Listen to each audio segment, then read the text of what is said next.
शुभ संध्या पे शुभ संध्या ये बाबा पीते बेल चलतु रोसे घर को देखुची एठी काली जो मंदिर प्रसाद आसला जो डालमा से गरम करदेली आउ खाली रही भल लगे तेणु से खाली डालमा खाइबे सिलन विषय कहला संध्या बेले चा पर्व सरी झी हाथ तेणु रातिर खाଇବା आमती कि ना कम रही जीवा पाला हाँ रुटी आसी सरी सरी रुटी आसी रुटी खाइबनी बाबा खाइबनी कि झील खाइबनी आमर पाला शुभिला है कि चलते जीवा पाला देखा पे भावुवे जे आउटे बस खाली छुकुन चा जो भावुवे जे मुझे खाली पाला पारायण ये देखा जाए ना पे मु तुम मैं सब बुले देखापी केवल जाऊँगी जेहेतु मो चैनल किसी ग्रो करनी गाँ गाँव किसी पारंपरिक जिनस देखे मो पे अट्राक्टिव बा मोटिवेट करने मु केवल मोर से प्रचेषा चलते जा पाला जब न भल लगे पलि आसा शीघ्र बाड़े मल्ली फूल तोली फुटा बाबा तोली थोई चले बास्नायुक्त फूल के फुट चल देखिए आने मल्ली फूल तोलिक जरिया फूल देच देख पिला एटी गोटे वर्षा पानी सब पत्र रही सब कढ़ हो काली की फुटब एटी गोटे सेठी गोटे आउ कौट से कंदी बिकंदी हो बास्ना है बाड़ी की आसती बास्ना हबार आसती बास्ना हबार मुझे मो पे देखी दिए चलते जा पे पाला देखिए बाबा नहीं सारिक भी आहरी अधा अधा सब फुटुच चलो जा अधघंटा खंडे बस इच्छा बस ना पलि आस ना नकन कहबी चुप न गोटे जगह रही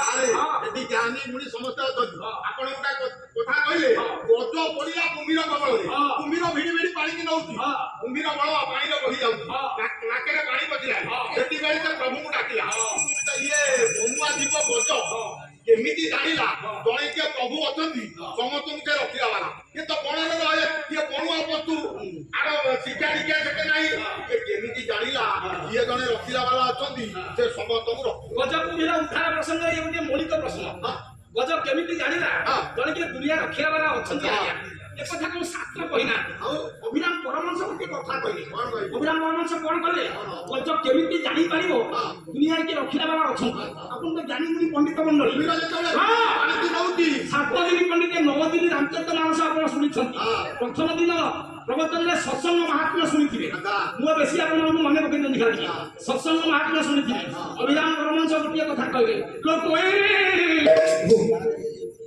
सत्संग शांति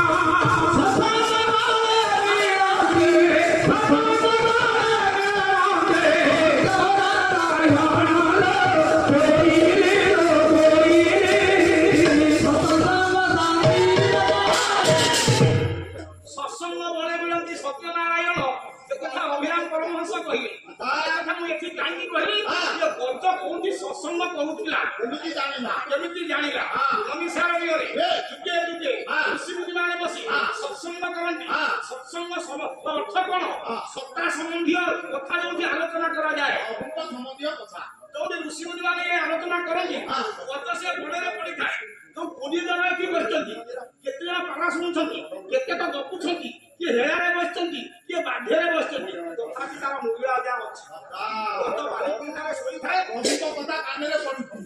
पड़ुची बाहर चली जाऊँ सब सरी जाए ऋषि मुनि माने सत्संग सारंती पुड़िया घर को जाते रहा समय गजर प्रकृति खराब समझे गजर संपर्क विचार करेंगे आज्ञा हमें सब जाने कि भूल काम टाइम करे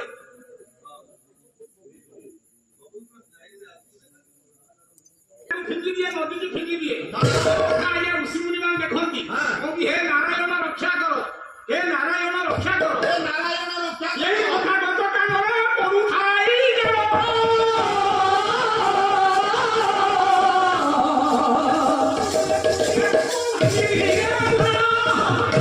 सबुदिन ऋषि को गुड़िया को गज भांगे सबुदिन से कहती है नारायण रक्षा करो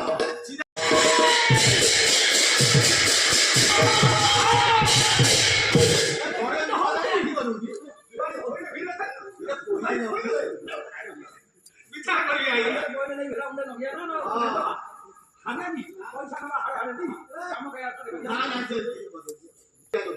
ଗୋଡ଼ ପାଡ଼ ତଳକୁ ଲାଗିଛି ଗୋଡ଼ ଗୁଡ଼ା ଗୁମ ଭଳିଆ କାନ ଗୁଡ଼ା ଫୁଲା ଭଳିଆ ବିଜ୍ଞାନରେ ସୁନ୍ଦର ଦେଖିବୁ ତାକୁ ପ୍ରଭୁ କହିଲେ ବିଜ୍ଞାନ ସୁନ୍ଦର ଦେଖୁ ମୂର୍ଖ ଉଦ୍ଧାର କଲେ ପାଠୁଆ ଉଦ୍ଧାର କଲେ ମୂର୍ଖ ଉଦ୍ଧାର କଲେ ଛୁଆଟି ଆମେ ବିଚାର କରି ସାଙ୍ଗ ଭୂଷ ସାଙ୍ଗ ଗୋଟେ କଣ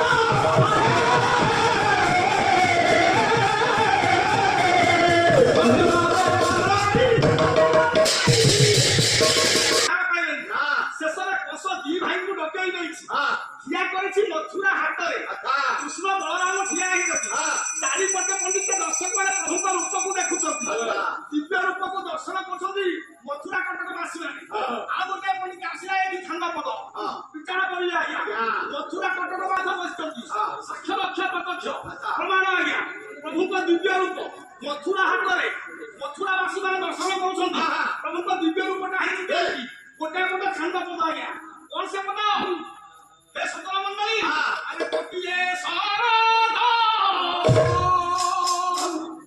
संग्राजी निर्मुखा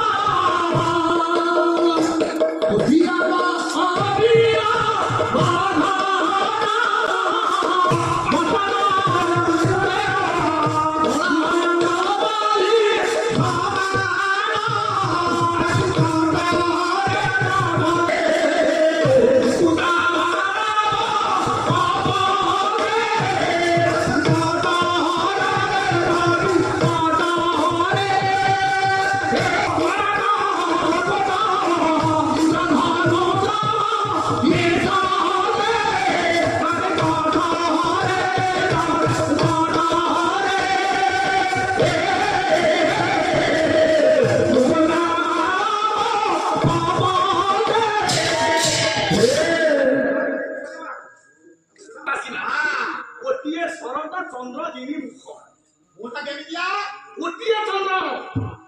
गोटे चंद्र आप देखी शहे चंद्र हजार चंद्र लक्षे चंद्र गोटे चंद्र से शोभा हम प्रभु नारायण कृष्ण को मुखटा से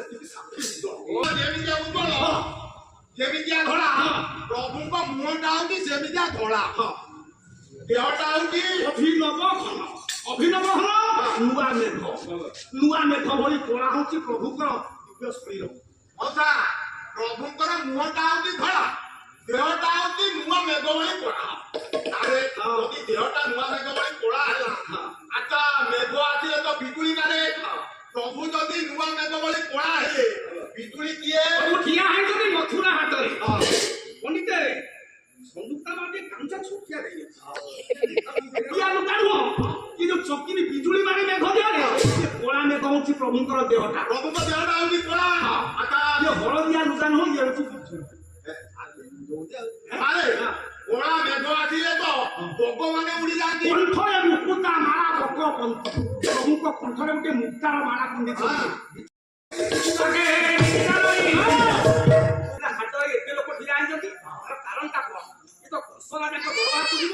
क्षमता बहुत समस्त पाखे गले आज आम अंचल कथा मुझे छोटा व्यक्ति गोड़ ना से बाउंसरे चलती जो मंत्री पंडित बासु महापात्र आप जानते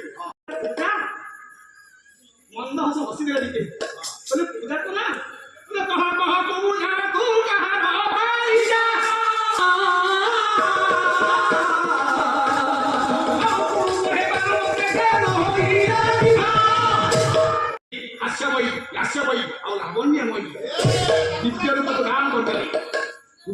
सुंदरी सुश्री हास्यमयी उत्तर की धोई पकेगा नारी चाहरी छी नायक कर सुंगार इच्छा रे तो पहले जी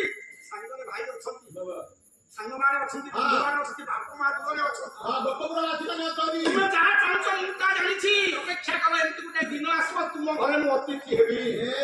ଆପଣ ସେଦିନ ବୁଝିକି ଉଦ୍ଧାର କରିନାହାନ୍ତି। ବାପା ସେ କୁବୁଜି କାହିଁ ଉଦ୍ଧାର କରି ଜାଣି କାହିଁକି? ମୁଁ ରଜାର ଭଣଜା ଗୋପପୁର ଛାଡି ମଥୁରା ଯାଇଛି। ମତେ ରାଜକୀୟ ପରିପାଟିରେ ସଜେଇଦେଲା।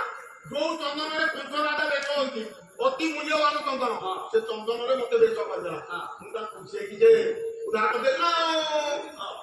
ମୂଲ୍ୟବାନ ଚନ୍ଦନ ଦେଲା। ଆଉ ଯୋଉ ଚନ୍ଦନରେ କଂସରାଜା ବେଶ ହଉଛି ସେଇ ଚନ୍ଦନରେ ମତେ ସଜେଇ ଦେଲା।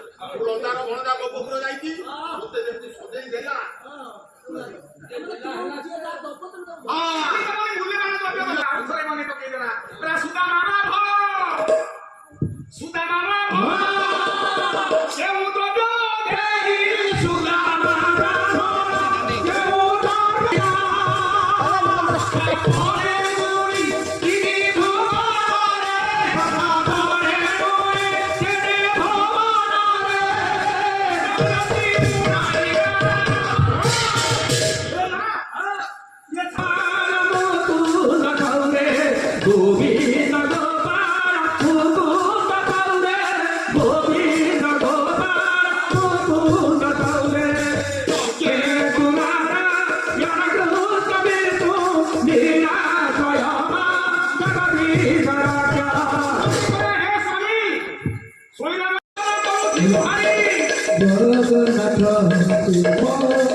ଜଙ୍ଗଲ ଭିତରେ ଆମେ ଅଛେ କାହିଁକି?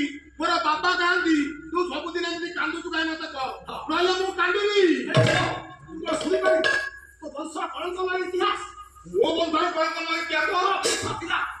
ବାପା ଥିଲେ, ମୋର ବଡ ବାପା ଥିଲେ, ମୋର ଶହ ଶହ ବଡ ଭାଇ ମାନେ ଥିଲେ। ସବୁ ଜାଣିଗଲେ କାହାର ବିସ୍ମୃତି ଏମାନେ କଣ କଲେ ମା? ରାମଚନ୍ଦ୍ର ବଧ କଲେ। ବଡବାପା ରଘୁପତି ରାବଣ ରାମଙ୍କ ସ୍ତ୍ରୀ ସୀତାଙ୍କୁ ଚୋରି କଲେ। ସେଇ ଅଭିମାନରେ କୋଶଳ କିଶୋର, ରଘୁନାଥ, ରାମଚନ୍ଦ୍ର, ବର୍ତ୍ତମାନ ପୁରୁଷୋତ୍ତମ ଗୋଟେ ବନ୍ଧ ବାନ୍ଧିଲେ। ଭାଲୁ ମର୍କଟକୁ ସାଙ୍ଗରେ ଆଣିଲେ, ଲଙ୍କାରେ ପ୍ରବେଶ କଲେ। ତାପରେ ରାମ ରାବଣ ଯୁଦ୍ଧ ହେଲା। ଯୋଉ ଯୁଦ୍ଧରେ ରାକ୍ଷସ ଧ୍ୱସ୍ତ ବିଧ୍ୱସ୍ତ ହେଇଗଲା। ରାକ୍ଷସ ମାନେ ଗଲେ, ମୋର ବାପା ଗଲେ, ମୋର ବଡବାପା ଗଲେ, ମୋର ଭାଇ ମାନେ ଗଲେ, ଲଙ୍କା ବିଧ୍ୱସ୍ତ ହେଇଗଲା। ମୋର ପକ୍କା ଦେବୀ ବିଷଣ ସେ ସିଂହାସନରେ ବସିଲେ। ଲଙ୍କପତ୍ର ମା ତୁ ବୀର ପୃଥବୀ ମା, ଇଏ ମୋର ପିତାଙ୍କୁ ବଧ କରିଛନ୍ତି ରାମଚନ୍ଦ୍ର। ମୁଁ ଆଜି ତ ପାଦ ଛୁଇଁ ଶପଥ କରୁଛି ମା, ମୁଁ ପିତୃଅନ୍ତାର ଚରମ ପ୍ରତିଶୋଧ ନେବି। ବଳେ ବଳେ କୌଶଳେ ମୁଁ ସେ ରାମକୁ ନିଧନ କରିବି ମା, ବଳେ ବଳେ କୌଶଳେ ମୁଁ ସେ ରାମକୁ ନିଧନ କରିବି। ପୁଅ ମା ପାଦ ଛୁଇଁ ପାଦ ଛୁଇଁ ଶପଥ କରୁଛି ମା, ବଳେ ବଳେ କୌଶଳେ ରାମଚନ୍ଦ୍ରଙ୍କୁ ବଦ୍ଧ କରିବେ। କେମିତି କହିଲା? ଭଲ ଭାଇ ପଦ ବିଚାର କରିବେ ଆଜ୍ଞା। ଆରେ ତୁଳବ ଦୀପ ସେ